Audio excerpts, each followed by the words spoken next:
Hey y'all, Hunter Elliott, rangehot.com. Hope you're doing well. So this afternoon, no, we're not doing a finalizing a gun review. I actually want to talk about something that I was inspired by yesterday.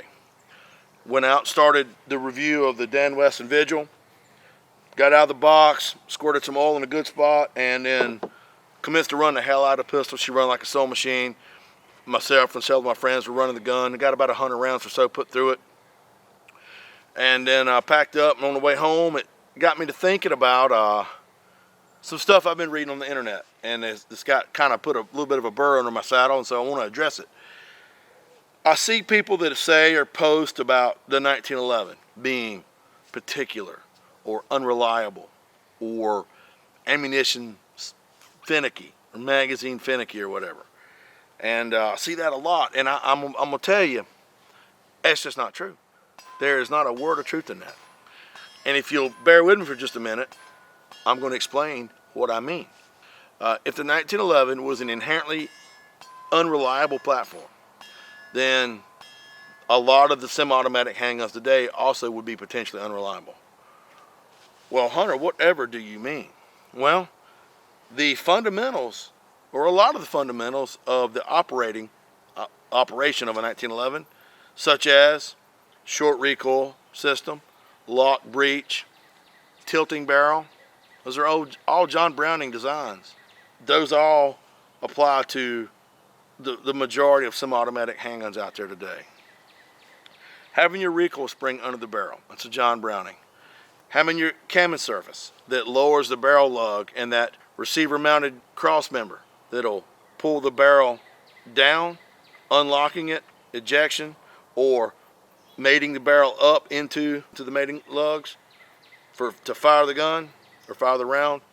That's all John Browning. John Browning design, and it cannot be argued that John Browning was a genius, and that's illustrated by the myriad of patents that he holds across the board on all kind of firearms, from machine guns to shotguns to handguns. I don't think that fact can be disputed. I think that when John Browning designed the 1911, back when Orville and Wilbur Wright were running a bicycle shop, I think he got it right.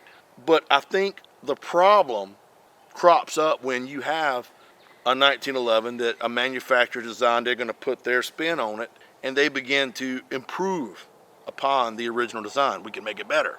And then problems arise potentially, and they blame it on the platform. Now, I understand that metallurgy and machining has come a long way. I mean, none of that is detracting from the gun.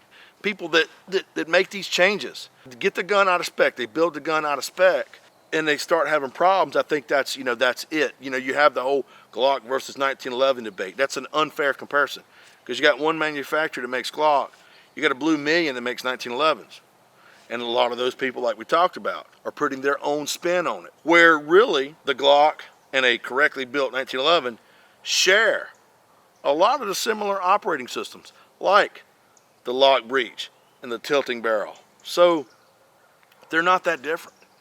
And I'm not dogging Glocks. I think Glocks are fine pistols. But that holds true for a lot of the other semi-automatic handguns out there. I've been doing gun reviews now for a little over 20 years, and I've probably reviewed 1911s more than anything else. I've shot them in competitions.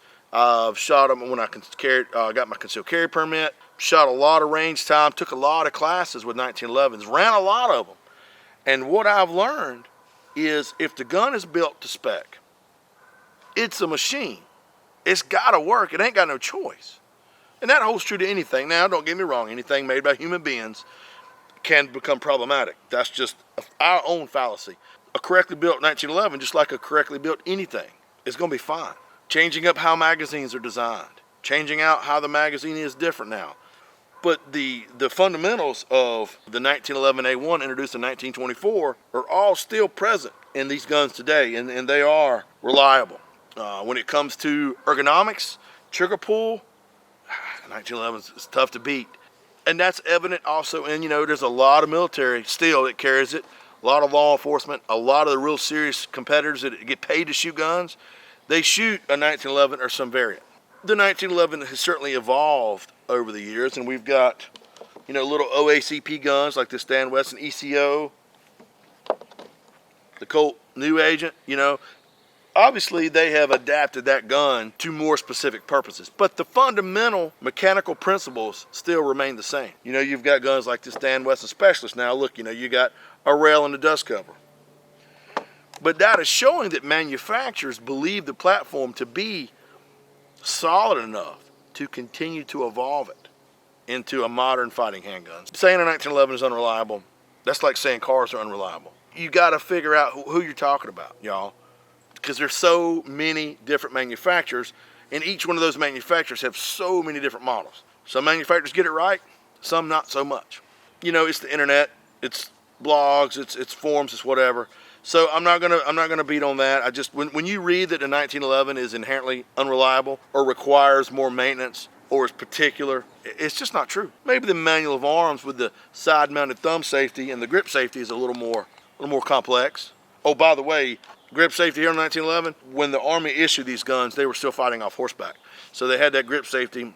One of the reasons is so they knew when they had a good enough purchase on that gun to disengage the grip safety, they wouldn't drop it off horseback. But they also included a lanyard loop on the gun and the magazines, just in case. Just want to get that off my chest. I feel better. So just give it some thought. If you think I'm wrong, if you want to have a discussion about this, there's comments below the video. If you like the video and you like the channel, please subscribe. I'm going to link this video over to an article that I wrote a while back on a similar subject called Cars Unreliable. You may see it over there. If you think I'm wrong or you want to talk a little bit more about it, let me know. We'll generate a discussion and maybe we can educate ourselves. But I know the 1911 platform pretty decent, so I think what I'm saying holds true. Look here, y'all. I want you to take care of yourselves and each other.